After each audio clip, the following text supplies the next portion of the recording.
Develop, implement, and evaluate a CAE plan. I don't know if that's going to translate well. It's going to be really hard. Hear it from behind the mic, super bassy. Yeah, beautiful. We'll pick it up from the camera too. Yeah.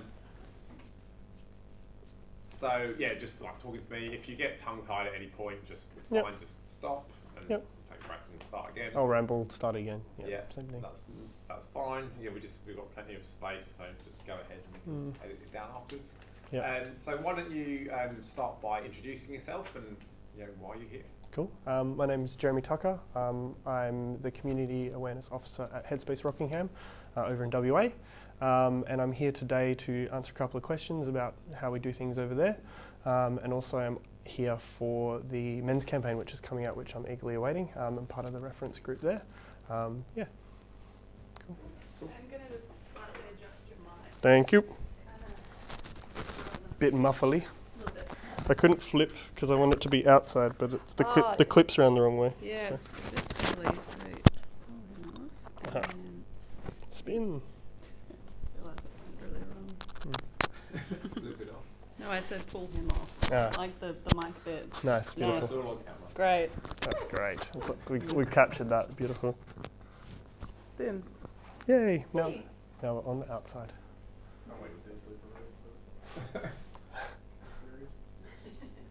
I don't think any course could top Simon's, who just dropped the F-bomb every like 5 minutes, like, fucked it up again, fuck. My favourite one was I was co-presenting with another centre, and she said, she was talking about like depression, and she said, you might pull out of something that you enjoy to a whole bunch of teenage boys. They're all just like,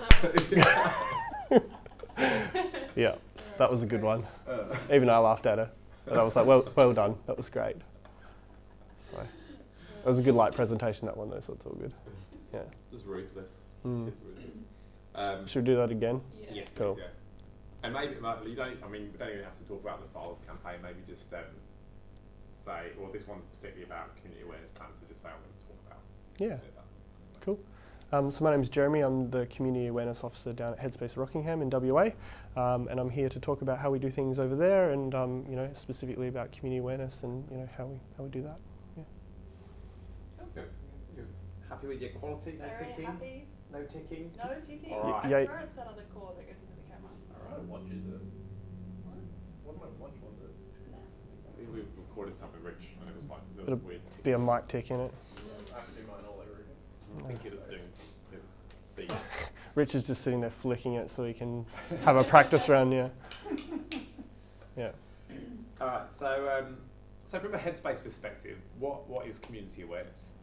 So community awareness in terms of Headspace is really just knowing what's going down on the ground. For me, community awareness is being aware of, you take the words literally, as what's happening out in your community, and that can mean a number of things, because communities are very broad, but also looking at the community that I cover. I cover a large number of schools, and within every high school I find that it's a microcosm of their own world. So it comes down to the communities that form within those, and the pockets of community that happen all around the place, and really knowing what the layout of the land is, what's going on there, the people that make up that community, the people that might be neglected from that community, and just knowing what their needs are, what their wants are, and really as a Headspace Centre, what we can do and how we can help them. Yeah. Okay, cool. And how about from the other way around? Is there anything about community awareness at Headspace which is, because you've spoken about you knowing what the community does, how about the other way around? Is there an element of it which is trying to let them know what Headspace does? Yeah, definitely. And I think, good point, because, So I'm just going to get you to start Yep. that with another way or another thing about community awareness. Yeah. The other half of community awareness is really just letting the community know who Headspace are and what we do and what supports we provide. So many people know about Headspace, and one thing that I always ask, I'll go out and do a presentation within a school or a service or even just an informal chat, and I'll say, how many guys have heard of Headspace before? And we'll get a half a hand and maybe a full hand, and people let them know about seeking support there and then. But so many people know a little bit about Headspace, and they know that you can come to Headspace and seek help about your mental health, and maybe talk to a counsellor, but they don't really know what that looks like. And a lot of people know, how we do. They know what we do, but a lot of young people don't know how we do it. And then also just letting them know that we have lots of other supports. We've got GPs, we've got a sexual health clinic, we've got youth workers, we've got alcohol and other drug workers, we've got lots of other services that can really help young people. And I find a lot of young people, when they are seeking support, and especially if they're doing it for the first time, when you're seeking help, for me, I know it was the hardest thing I ever had to do as a young person. Going to a whole new place and speaking to a whole new person about problems that I didn't even know I could speak about, and feelings that I didn't even know that I had. So it's about making a place, letting them know that there's a place where they can go and do that, and while they're there, breaking down those barriers for all those other supports that they may need. Yeah. Cool. Happy with that? Yeah, I think it's like when the wall moves. Yeah. Oh, good pick. But it wasn't that last time. That wasn't there last time. No, I think it's just when something's vibrating. I'm just gonna Yeah. Do you want to put something? Yep. Napkin, great. might be big. Might be something I bigger. could hold it. Uh, It's not gonna do the whole thing though. Yeah. I could get Here, an eraser. now. There you go, look at that. There you go. Put the soft side to the wall. There's a solution.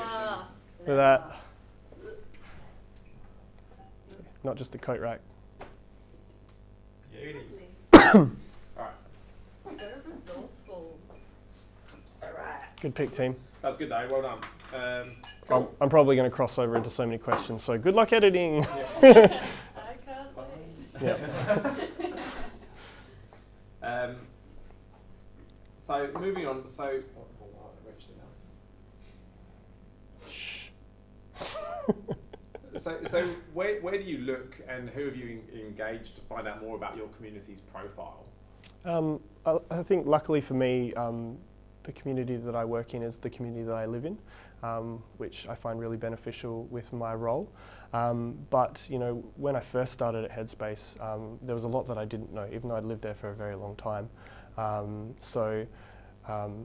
I think the reason why Headspace has been around so long is because we're very good at partnering with other organisations and lots of different people. So meeting all the other service providers that are around, we have a really good relationship with all of our services and our local services, whether it's youth services or mental health services. So really finding, meeting all of those people, working really closely with local government. We sit over a number of cities, so meeting all the local government workers from different cities. Another one would be knowing our elders out in the community. So we've got a number of influential elders in our community, and ones that I'd seen around all the time, but finally got a chance to sit down and meet with and introduce myself.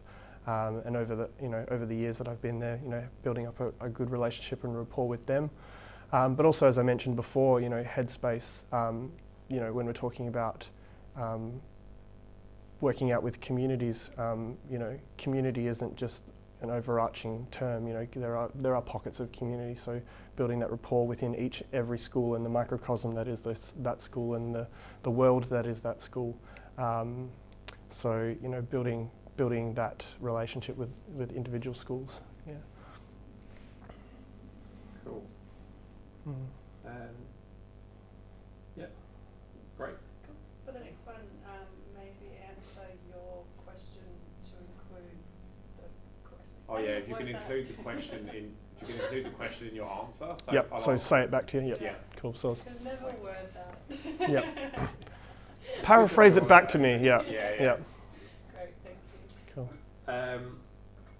So in terms of your community awareness plan, how do you determine what your key objectives are going to be? Yeah.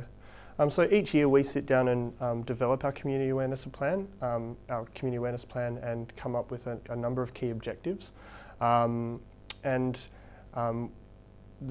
a sort of process that we do every year where we, at first point, we approach our lead agency and we talk to them about What are they seeing around? Our lead agency covers a number of centres and across a larger amount of just our community.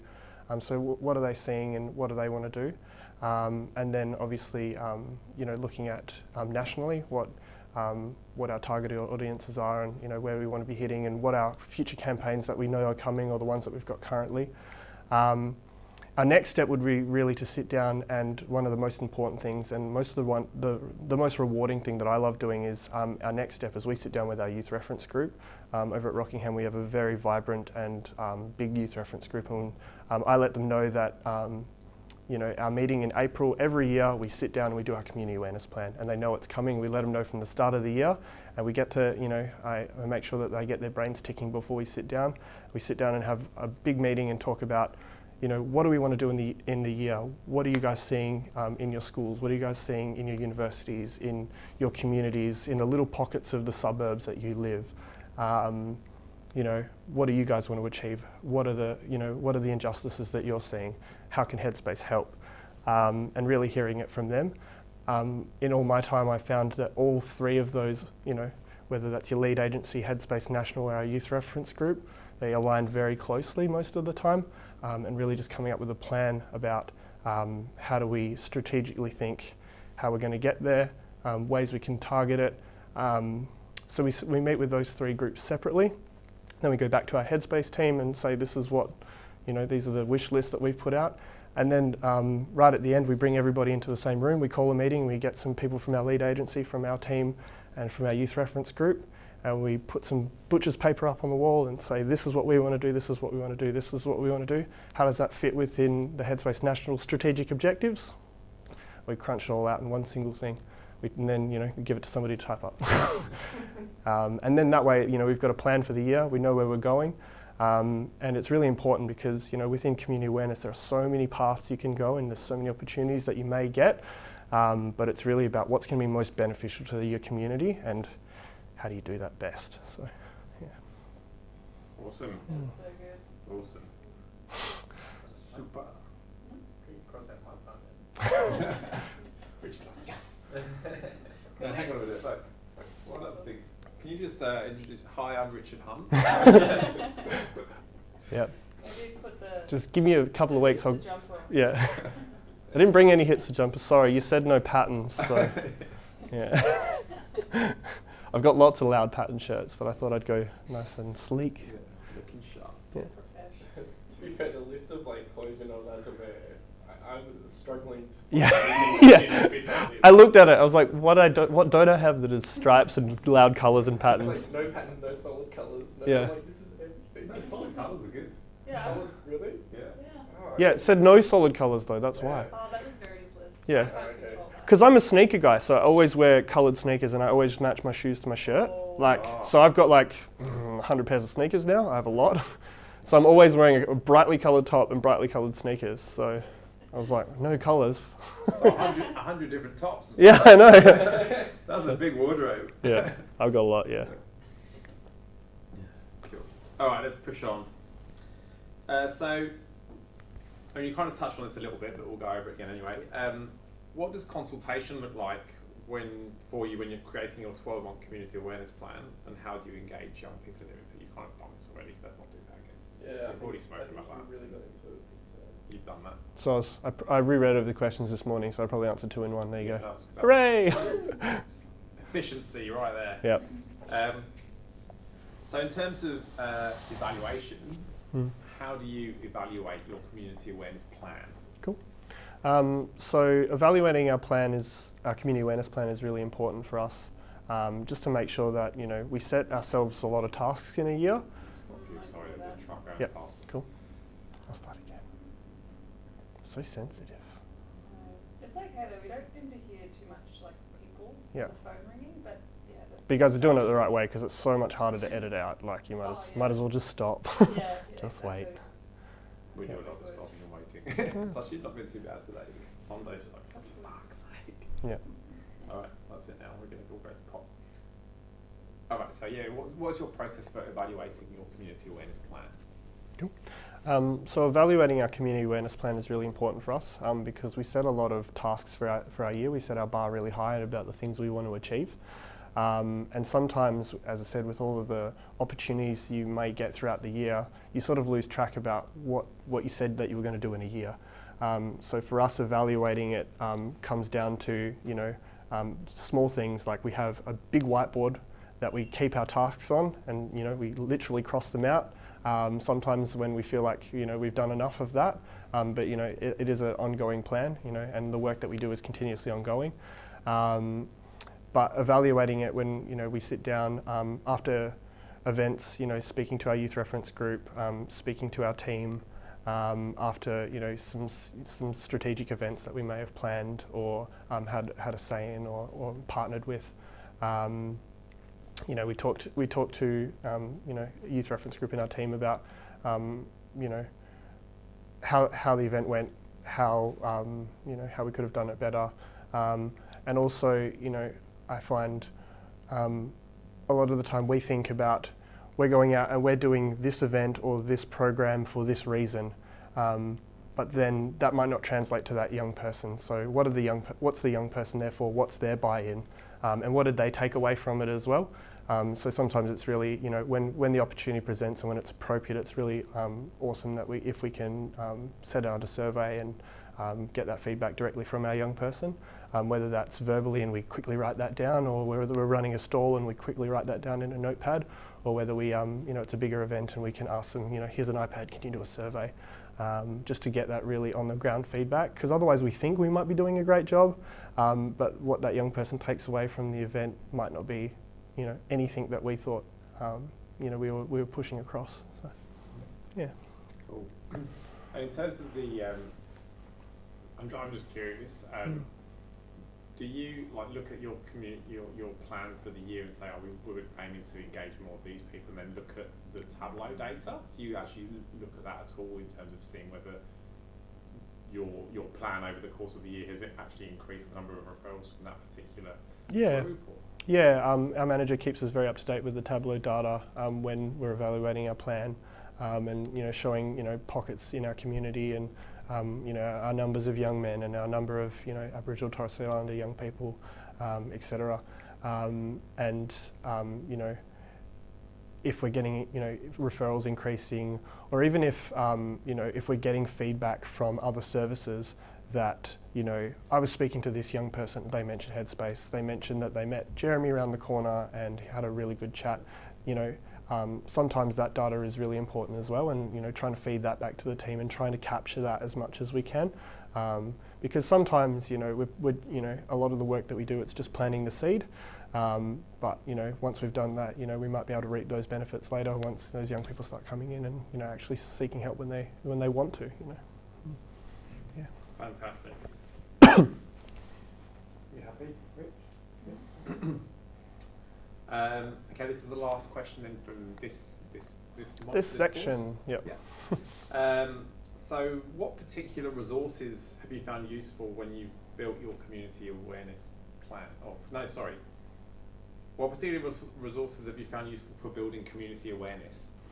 When building community awareness, when you're looking at the resources that we use, I find it's really important not to discredit the small things. I think the small things really count in a long way.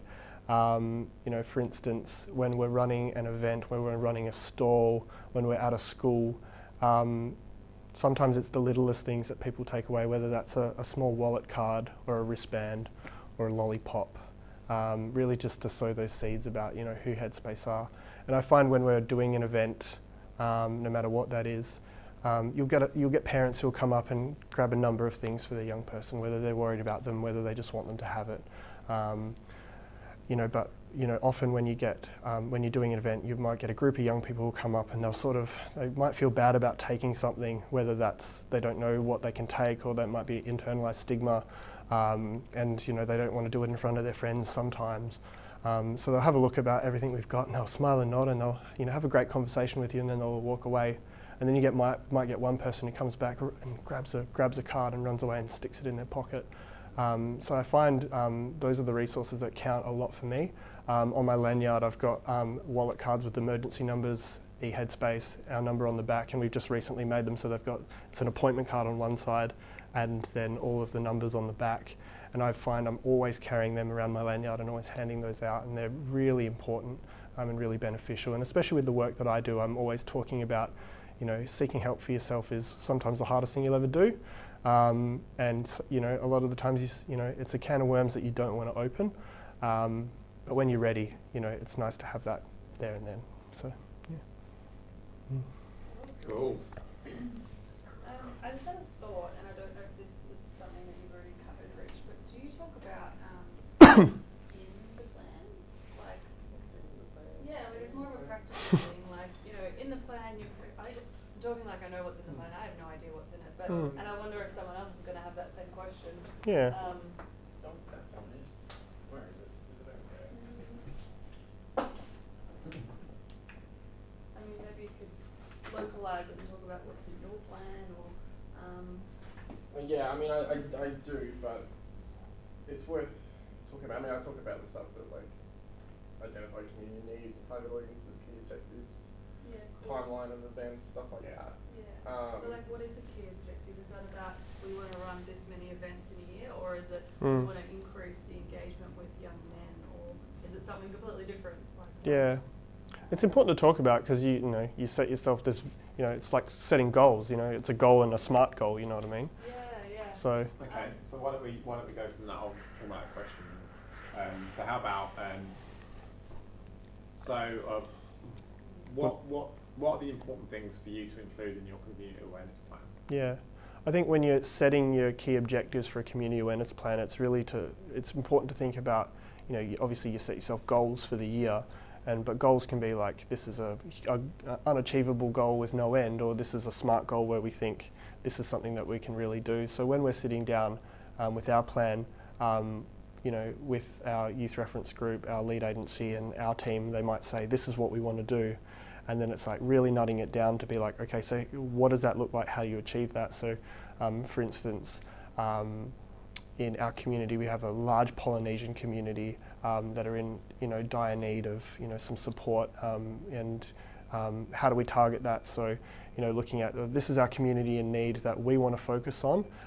So where are they at? Where how can we reach them? So okay, well we're already in sporting clubs. Let's target the rugby clubs harder than we're doing football this year.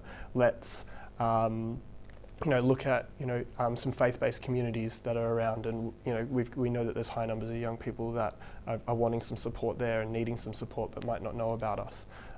So really just finding out what is the need in that community, but then where are those people at and how do we get there, and really just trying to set ourselves goals within that. So a lot of the time it might not be a number, it might not be we want to have this many referrals, we want to have this many events.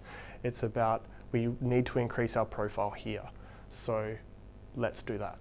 Yeah. Yes. Yeah, That's good. that was awesome. Cool. There was a little bit of beeping in there, but I think that Yeah, no, I was think really we happy with covered that. some I other was stuff on anyway. Yeah. Awesome. Thanks. Cool. That's video.